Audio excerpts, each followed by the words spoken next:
عليكم السلام. ولو رفع إلى السماء لكان قمرا منيرا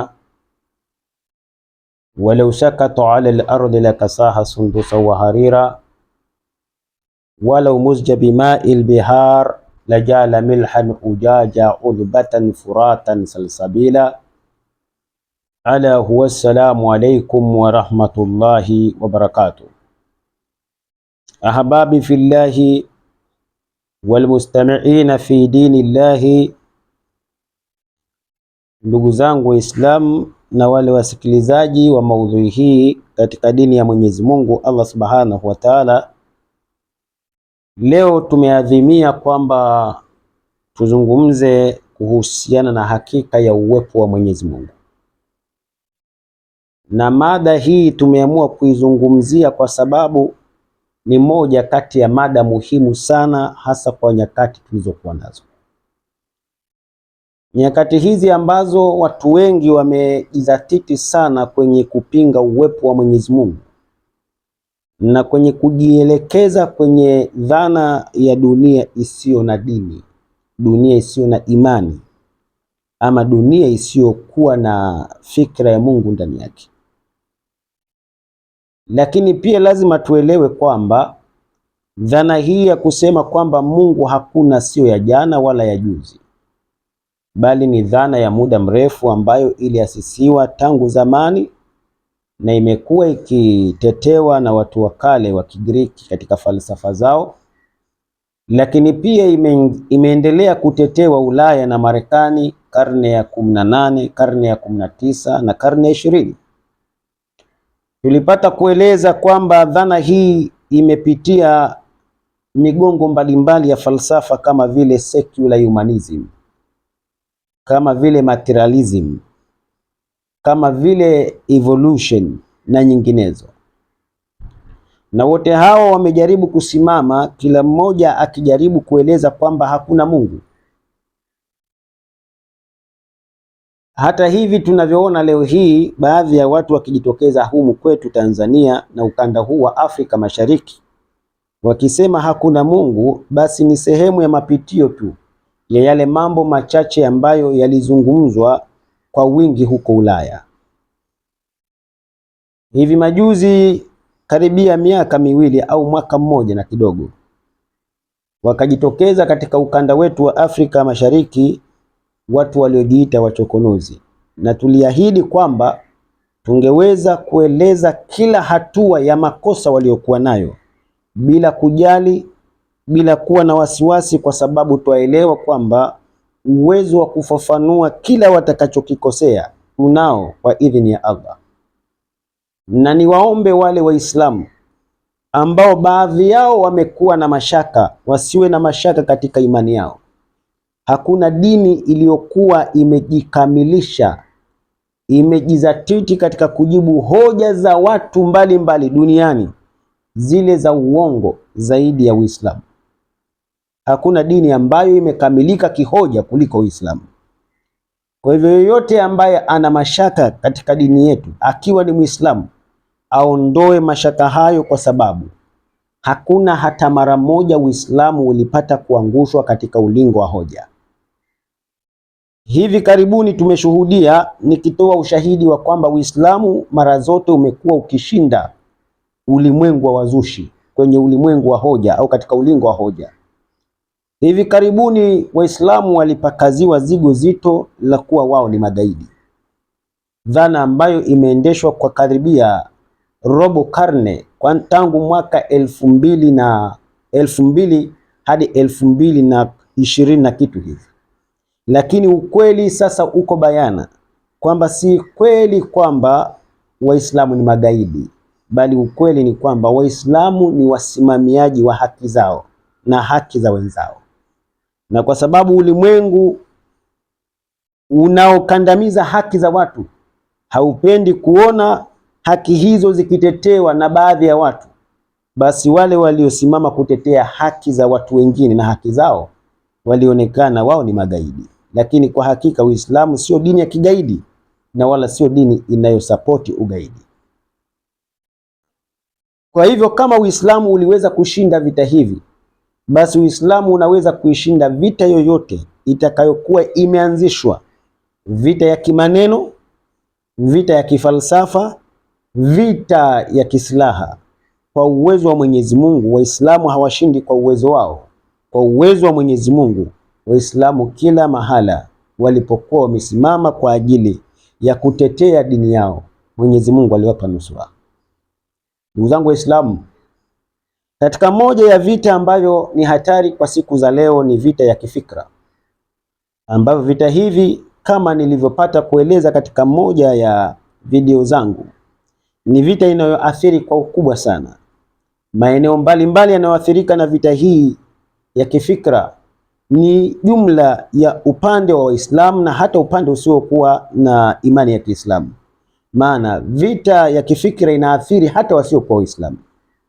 Kwa hivyo ili kusudi watu kuondokana na madhila na shida ya vita hivi vya kifikra, ni sharti waelewe vita hivi vinapiganwa vipi, na ni lazima njia zile zinazotumiwa kupigana vita vya kifikra basi zibomolewe haraka iwezekanavyo, ili kuiacha jamii kuwa salama na kuweza kuyafanya mambo yao katika mlolongo uliokuwa sahihi. Ningelipenda kuwaeleza ndugu zangu Waislamu na sio Waislamu, karne ya 20 ilipoingia mwaka 2000 yalitangazwa mabadiliko makubwa, ambao mabadiliko hayo yaliitwa ni mabadiliko ya maendeleo ya kisasa. Mifumo mbalimbali ya habari na vifaa vilibadilika kutoka katika analogi kwenda kwenye digital.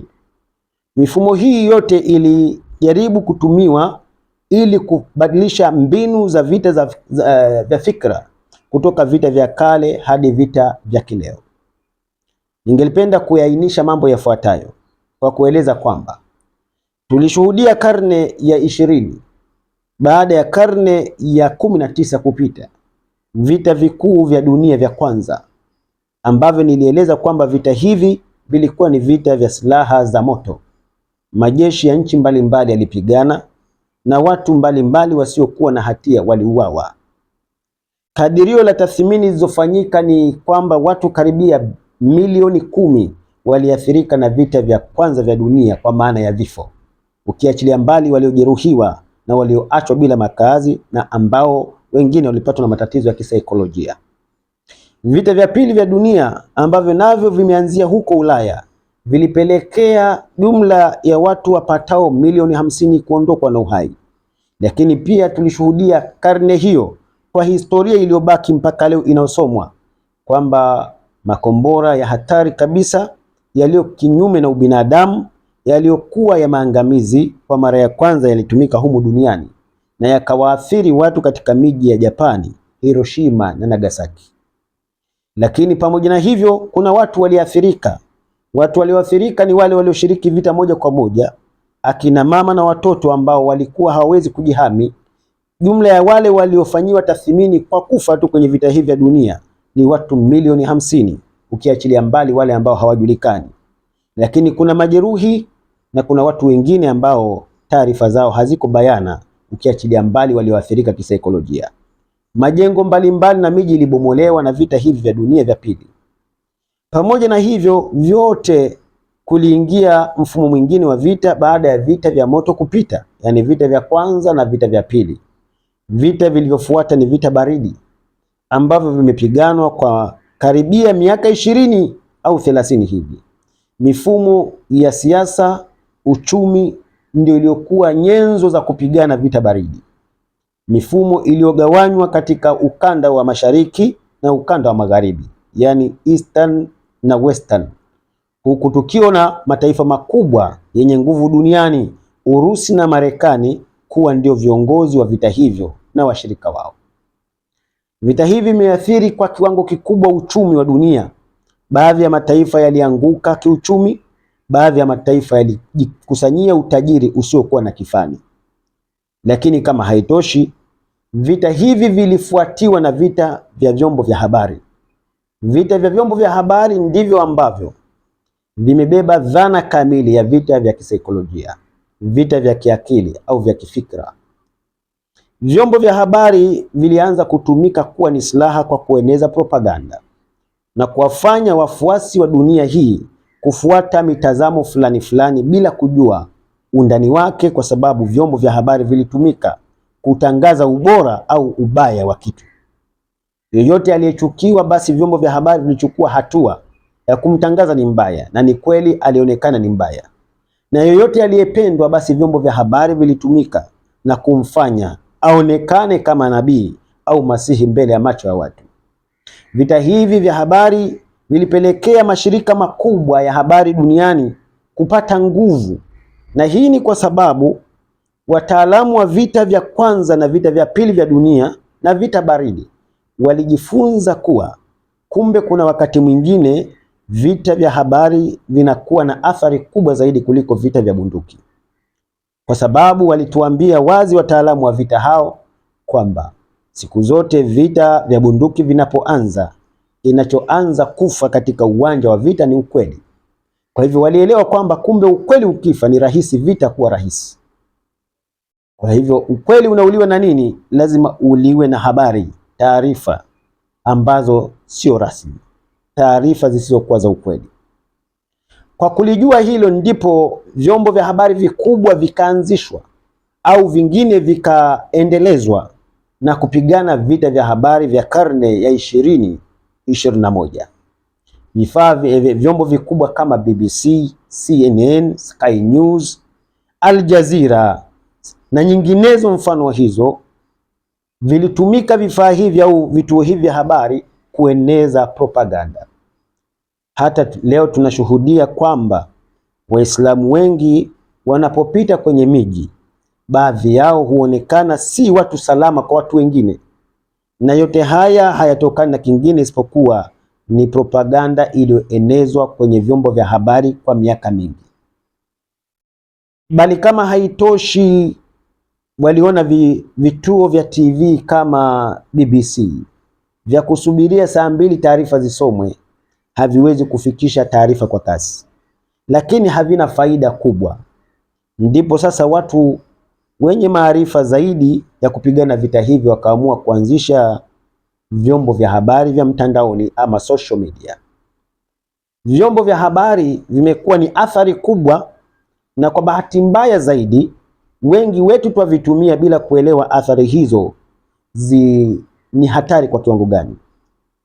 Mfano wa hivi juzi, kabla ya kwenda kwenye mada, tuliona machafuko makubwa ya kwenye mitandao hivi siku zilizopita, kwa baadhi ya wananchi wa Tanzania na wa Kenya kurushiana maneno kupitia mitandao, kupitia vyombo vya habari, na wengine kuvukwa na utovu wa nidhamu hadi kufika kutukana viongozi wa nchi nyingine, kitu ambacho chaweza kuchukuliwa katika nafasi ndogo, lakini ni ombwe linalotengenezwa linaloweza kuja kuleta mfarakano mkubwa katika jamii zetu. Haya yote ni matokeo ya vyombo vya habari vya mtandaoni au social media, kwani hata kabla ya kuibuka matatizo haya ya juzi tuliyoshuhudia, huko kwenye mitandao kumekuwa na maneno ya kurushiana baina ya Wakenya na Tanzania kwa kuleta ufahari, kila mmoja upande wake akionyesha ubora wa taifa lake, ubora wa serikali yake na uzuri na maendeleo yaliyoko katika nchi yake. Haya yote hayakuja kwa bahati mbaya, ni kwa sababu wako waliotengeneza haya yatokee, na wanafurahia kuyaona yakiendelea kutokea. Kama haitoshi, si kwenye sera za kiserikali na mifumo ya kisiasa pekee ndio inayoathirika, bali hata mifumo ya dini. Wako watu husimama kwa kutumia vyombo vya habari kushambulia dini nyingine kwa kutumia maneno yasiyokuwa na ushahidi, kuibua dhana zisizokuwa za ukweli, za uongo, na ambazo hawawezi kuzithibitisha wale wanaozitangaza. Katika siku za hivi karibuni ndipo tulipoona kundi la wachokonozi nalo likiibuka likitangaza kwamba hakuna Mungu, likitangaza kwamba dini ni upuuzi, na likitangaza kwamba manabii ni waongo, ni watu wazushi tu. Madai mbalimbali yaliyoleta taharuki kwa waumini wa dini zote, Waislamu, Wakristo na baadhi ya dini nyingine wasiokuwa hao. Madai haya ambayo kwa kweli ukiyasikiliza waweza kuona ombwe tupu la kielimu katika mafundisho hayo.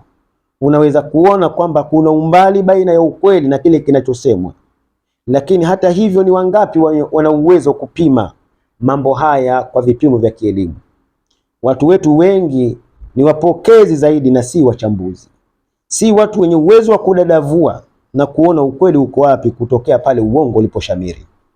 Kwa hakika, kwa jambo hili limepelekea mara kwa mara baadhi ya watu kutaharuki, na kwa ushahidi wa karibu zaidi, mimi nikiwa katika jiji la Dar es Salaam, mara baada ya kuanza programu ya kujibu madai ya wachokonozi, nilipata kukutana na mtu mmoja akiniambia wazi, wallahi, akiapa, shekhe, hata mimi imani yangu ilianza kucheza. Hii ni kwa sababu ni kweli yeye ni Muislamu, lakini hakuwa na ujuzi wa kutosha wa elimu ya dini yake, wala hakuwa na ufahamu mkubwa kuhusu Uislamu. Na kwa namna hiyo, upepo wa mawazo ya wachokonozi ulimbeba kwa haraka sana na kumtilia mashaka katika kile alichokuwa nacho. Bila shaka, kazi ndogo tuliyoifanya na ambayo Mwenyezi Mungu ndani yake kaitilia baraka ilipelekea kumuondoa katika wasiwasi na mashaka ndugu yetu huyu na kumfanya aone Uislamu ni dini salama. Na kwa hakika hivyo ndivyo ilivyo. Ndugu zangu Waislamu, niliahidi kwamba nitaendelea kubainisha makosa na mapungufu ya wachokonozi kwa kiwango kile ambacho nitakachoweza hadi pale haki itakapokuwa bayana, ingawa naamini kwamba kwa kiwango cha muda mfupi ambacho nimetumia, ukweli umekuwa bayana.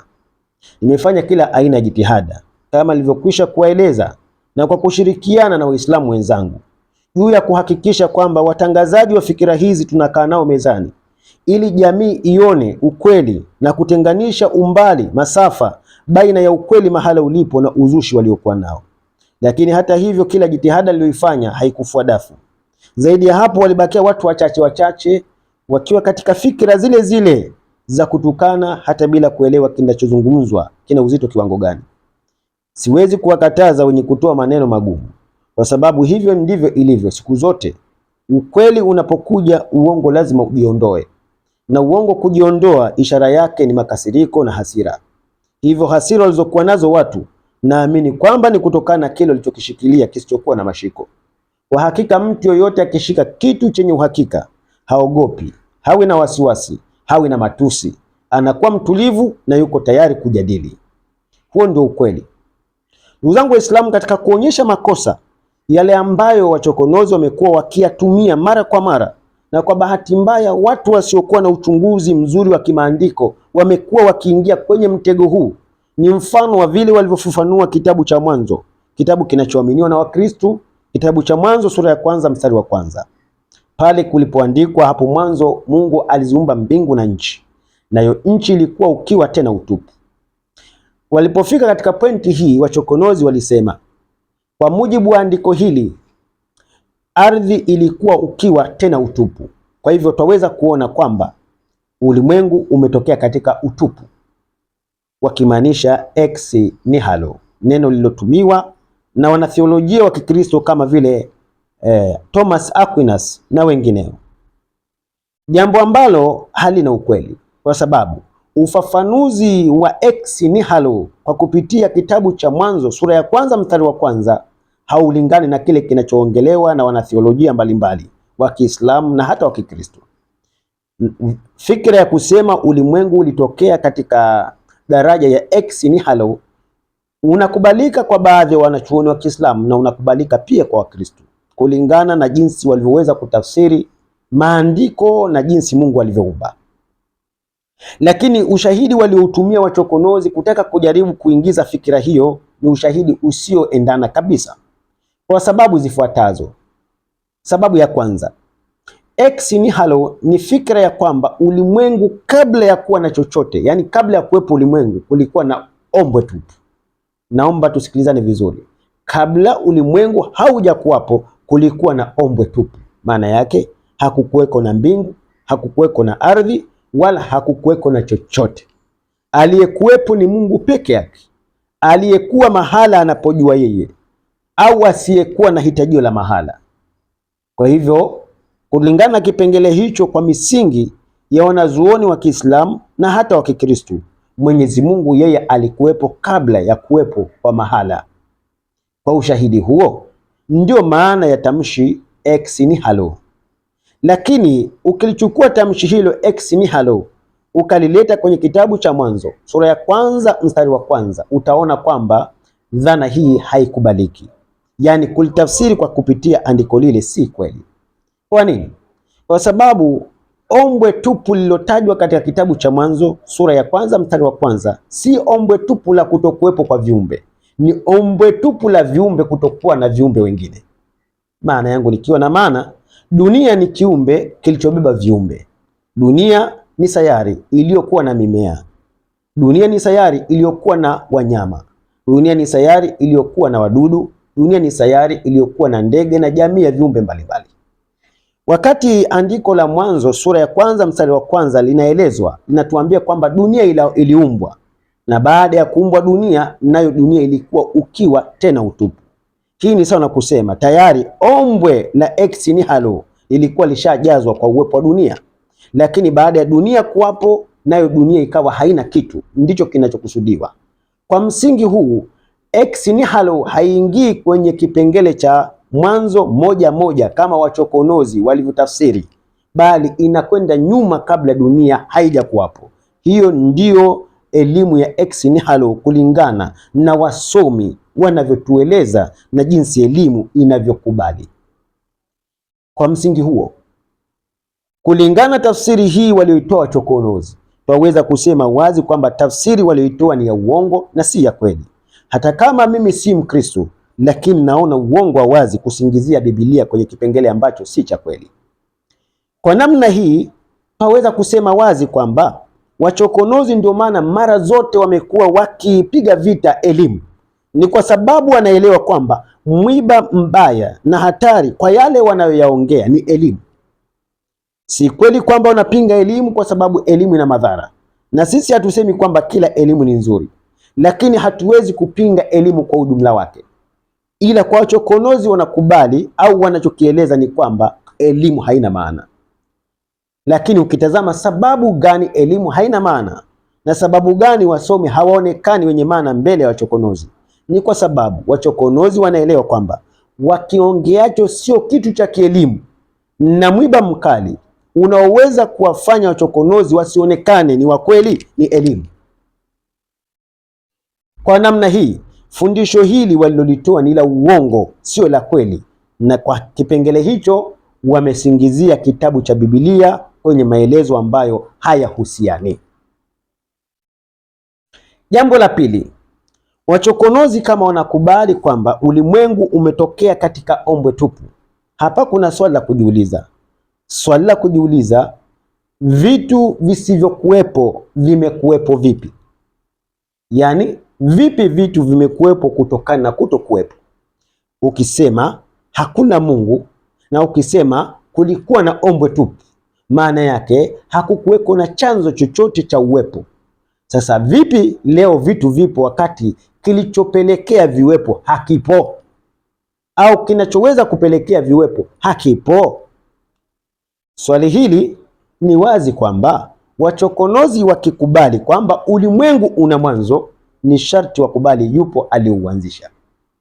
Na ndio maana nilieleza wazi mwanzo kwamba wenye dhana kama hii ya wachokonozi, watu wale wa zamani, wao walipinga uwepo wa Mungu na walipinga mwanzo wa ulimwengu. Wao walisema ulimwengu hauna mwanzo kwa sababu wanaelewa wakisema ulimwengu una mwanzo lazima waulizwe chanzo chake ni nini ikiwa Mungu hakuna. Kwa hivyo kwa namna hii swali letu linalobakia kwa wachokonozi, ikiwa wao wanadhani hakuna Mungu kama wanavyodai na wanakubali ulimwengu una mwanzo, tunawahitajia sasa wao walete maelezo, ulimwengu ulianzaje ikiwa hauna mwanzilishi? Hilo ni swali la msingi. Lakini naelewa kitu kimoja ambacho wanacho na nimekiexperience katika mazungumzo yao siku zote, na hili nawaapia ndugu zangu Waislamu kwa Mwenyezi Mungu, wallahi wa billah, wachokonozi hawana majibu. Na ukitaka uelewe kwamba hawana majibu, nenda kaangalie katika moja ya zile conversation au mazungumzo waliofanya na chombo kimoja cha habari cha Dar es Salaam. Bwana mmoja aliyekuwa akiwauliza au akimuuliza Joseph Mrindoko amejaribu kuweka maswali mengi ya msingi ili yatolewe majibu. Hayakutolewa majibu. Zaidi ya hapo alisema mimi nakusaidia kufikiri. Ndugu yangu, nataka nikueleze, fikra ni kipengele cha daraja ya kwanza ya mwanadamu kufikia kwenye elimu. Maana usije ukadhani kwamba fikra ndio elimu. Fikra ni kipengele cha daraja ya kwanza ya kuelekea kwenye elimu. Sisi Waislamu tuelewa hivyo, na ukweli uko hivyo kwamba fikra ndio chanzo cha uelewa, na uelewa ndio chanzo cha elimu, na elimu ndio chanzo cha utekelezaji. Pangilia maneno haya vizuri. Fikra ni chanzo cha uelewa, na uelewa ni chanzo cha elimu, na elimu ni chanzo cha utendaji. Yaani anayetenda yoyote lazima awe na elimu, na mwenye elimu lazima awe ameelewa, na alielewa lazima awe amefikiri. Kwa namna hiyo sasa, ikiwa yeye anawasaidia watu kufikiri, maana yake yuko katika daraja ya chini zaidi ya kumfikirisha mwanadamu, na sio kumfanya mwanadamu aelewe wala kumfanya mwanadamu aelimike. Na kwa staili hiyo, wale waliokuwa na elimu huwa wana majibu, hawana maswali, na mara nyingi wasiokuwa na elimu wana maswali, hawana majibu. Kulingana na hivyo, ikiwa utaulizwa swali na hauna majibu zaidi ya wewe kuendelea na wewe kuuliza maswali, hiyo ni ishara kwamba huna uwezo wa kutatua au kuchanganua yale wenzako wanayotaka kuyajua, na hivyo huwezi kuitwa mleta solution, kwa sababu dunia inaweza kuwakumbuka watu wawili siku zote: mtu yoyote aliyeanzisha jambo na mtu yoyote aliyesuluhisha jambo. Kwa hivyo ikiwa ni muasisi wa jambo, unakumbukwa kwa sababu umeliasisi, na ikiwa ni mleta uchanganuzi au utatuzi, basi wewe utakumbukwa kwa kutatua matatizo. Wachokonozi hawana walichokianzisha kwa sababu vyote wamevikuta, na hawana walichokileta kama suluhisho kwa sababu hawana majibu. Kwa namna hiyo, ningelipenda kuwaambia ndugu zangu Waislamu na wasio Waislamu wasitishwe na maneno yanayotolewa na wachokonozi. Pointi ya pili, ambayo hii inaweza isiwahusu wachokonozi kwa sababu hasa si moja kati ya mafundisho yao. Wachokonozi tutawaondoa kidogo kwenye pointi hii, tutakwenda kwa watu wa evolution.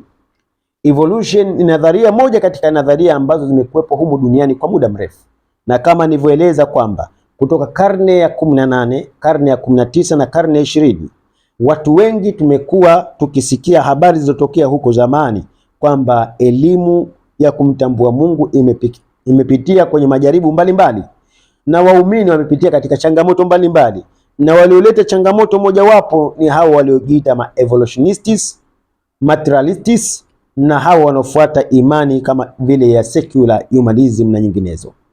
Falsafa hizi zimejenga fikra mbalimbali kwa watu kuaminisha kwamba hakuna Mungu, bali yote tunayoyaona yalijiasisi au yalikuwepo na hayajapatapo kukosekana. Narejea, vyote hivi tulivyoviona au tunavyoviona vimejiasisi au vilikuwepo na havijapatapo kukosekana. Nikiwa na maana, baadhi ya watu wanaamini kwamba ulimwengu ulijitengeneza wenyewe na kila kitu kimekuwepo chenyewe bila kuhitaji mwenye kukiweka, na wengineo wakisema kwamba ni vigumu kuamini kwamba kitu chaweza kujiweka chenyewe, ila lazima tuseme kwamba hakuna chenye mwanzo, kila kitu kilikuwapo. Zaidi ya hapo, iko falsafa nyingine inayodinei uwepo wa kila kitu, ambao falsafa hii inafundisha kwamba hakuna kilichopo, kila kitu tunachokiona ni illusion ya macho yetu, ni hadaa inayoingia katika macho yetu. Kwa hakika kila falsafa imejaribika kutumika au watu wamejaribu kuitumia ili kuweza kuondoa imani katika uso wa dunia, kuondoa fikra ya uwepo wa Mungu katika uso wa dunia.